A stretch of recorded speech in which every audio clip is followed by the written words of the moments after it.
श्रावण महिना म्हणजेच सणांची पर्वणी. पूर्ण महिनाभर सणांची रेलचेल. श्रावणातील पहिला सण म्हणजे नागपंचमी. श्रावण शुक्ल पंचमी म्हणजे नागपंचमी. आपल्या हिंदू संस्कृतीत परंपरेत जे सण आपण साजरे करतो त्या प्रत्येक सणाचे धार्मिक सामाजिक असे एक महत्त्व आहे आणि आपल्याला आणि आपल्यातील प्रत्येकाला पुढील पिढीला त्याचे काय महत्त्व आहे हे समजणे आवश्यक आहे. प्रथम नागपंचमी आपण का साजरी करतो, त्याची पूजा कशी करतो हे आपण ह्या व्हिडिओमध्ये पाहणार आहोत. नमस्कार, प्राचीनोदय चॅनलवर सर्वांचे स्वागत. नागपंचमी आपण का साजरी करतो, त्याचे महत्त्व काय हे पाहूया. यंदा 9 ऑगस्ट 2024 वार शुक्रवार या दिवशी नागपंचमी साजरी केली जाणार आहे. आपल्या भारतीय संस्कृतीमध्ये सण आणि निसर्ग यांचा घट्ट संबंध तर आहेच, शिवाय आपल्या संस्कृतीमध्ये पशुपक्षी वनस्पती ऋतू यांना देखील तितकेच महत्त्व आहे. नागपंचमीच्या दिवशी नागाची पूजा केल्याने सापांची भीती नष्ट होऊन आपल्या कुंडलीतील कालसर्पदोष दूर होतो. त्याचप्रमाणे माणसाच्या जीवाला सर्पदंश होण्याचा धोका कमी होतो. नाग हे भोलेनाथ म्हणजेच शिवशंकरांना अतिप्रिय आहे. प्रत्यक्ष वासुकी नाग महादेवांनी गळ्यात धारण केला आहे. त्यामुळे देखील नागाची पूजा करून प्रत्यक्ष भगवान शंकरांना प्रसन्न करून आपण त्यांचा कृपाशीर्वाद मिळवू शकतो. जीवनातील अडथळे दूर होऊन नागदेवतेची कृपा देखील आपल्याला प्राप्त होते आणि म्हणूनच आपण नागांची पूजा आज केली पाहिजे. त्याचबरोबरीने कालिया नागाचा पराभव करून यमुना नदीच्या पात्रातून भगवान श्रीकृष्ण सुरक्षित वर आले. तो दिवस म्हणजेच श्रावण शुद्ध पंचमीचाच. म्हणून देखील या दिवशी नागपूजा करण्याचे प्रचारात आलेले आहे असे मानले जाते.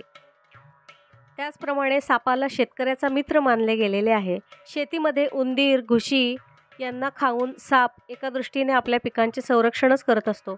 त्याच्या ऋणासाठी या दिवशी शेतकरी वर्ग नागांची आभार स्वरूप अशी पूजा करत असतो. नागांची पूजा कशी करावी? नागपंचमीच्या दिवशी सकाळी लवकर उठावे, स्नान करून सूर्यास अर्घ्य द्यावे, घरातील देवांची पूजा करावी. तुमच्याकडे नागांच्या मातीच्या मूर्ती किंवा चांदीच्या मूर्ती असतील तर त्या एका तांबणामध्ये घेऊन त्यांना दुधाने आणि पाण्याने अभिषेक घालावा. समोर एका पाट असेल किंवा चौरंग असेल त्यावरती स्वच्छ वस्त्र अंथरून ठेवावे आणि त्याच्यावरती त्या सर्व मूर्ती ठेवाव्यात. मूर्त्या नसतील तर एका कागदावर नाग आणि त्यांचे पिल्लांचे चित्र काढावे.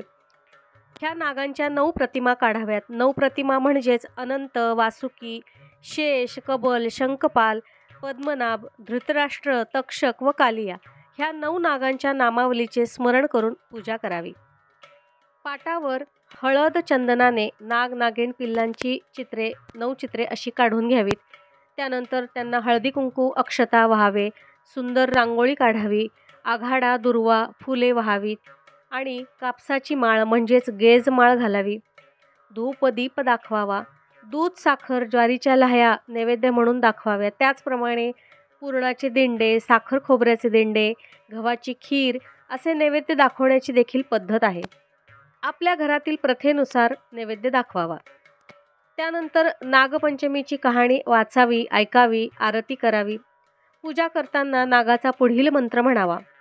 ओम भुजंगेशाय विद्महे सर्पराजाय धीमहि तन्नो नाग प्रचोदयात.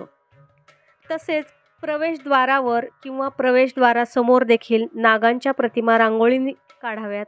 असे केल्याने त्या घरावरती त्या घरातील सदस्यांवरती नागांची शुभदृष्टी राहते आणि सर्पदंशाची भीती राहत नाही. पूजा कधी करावी? मुहूर्त काय? तर 9 ऑगस्ट शुक्रवारी सकाळी 12 नंतर पंचमी तिथी चालू होत आहे. त्यामुळे आणि ती दुसऱ्या दिवशी सकाळपर्यंत राहणार आहे. त्यामुळे 9 ऑगस्टचा पूर्ण दिवस तुम्ही केव्हाही नागांची पूजा करू शकता. ह्या दिवशी उपवास करावा. काही जण आदल्या दिवशीपासून उपवास करतात. भावाचा उपवास म्हणून असा हा उपवास केला जातो. उपवास सोडताना काही जण पूर्ण आदल्या दिवशी उपवास करून दुसऱ्या दिवशी नागांची पूजा झाल्यानंतर काही जण उपवास सोडतात आणि काही ठिकाणी संध्याकाळी उपवास सोडण्याची प्रथा देखील आहे. स्त्रिया नवीन वस्त्र अलंकार घालतात, मेहंदी काढतात. त्यामुळे आनंद चैतन्य निर्माण होते स्त्रिया पंचमीची गाणी म्हणतात, झोके, खेळ खेळतात. त्यामुळे एक चैतन्याचे वातावरण निर्माण होते. नागपंचमीच्या दिवशी पाळावयाचे काही नियम आहेत. नागपंचमीच्या दिवशी कढईमध्ये अन्न शिजवू नये. मान्यतेनुसार कढई किंवा लोखंडी तवा हा सापाचा फणा समजला जातो आणि त्यामुळे त्याला अग्नीवर ठेवू नये.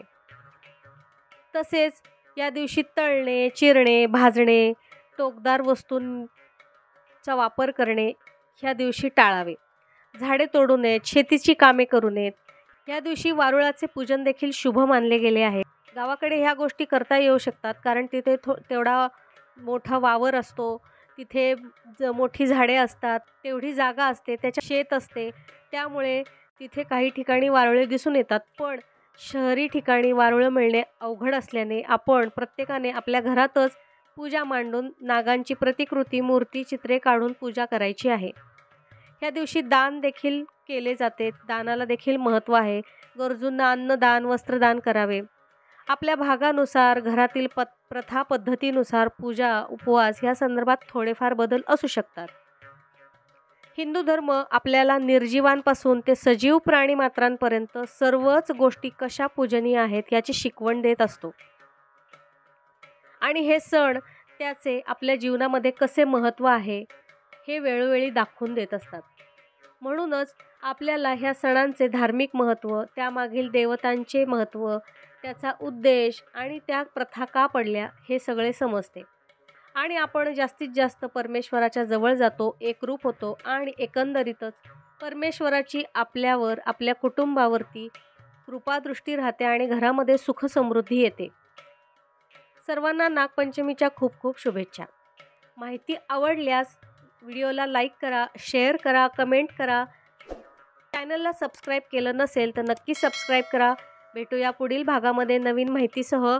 तोपर्यंत सर्वांना श्री स्वामी समर्थ.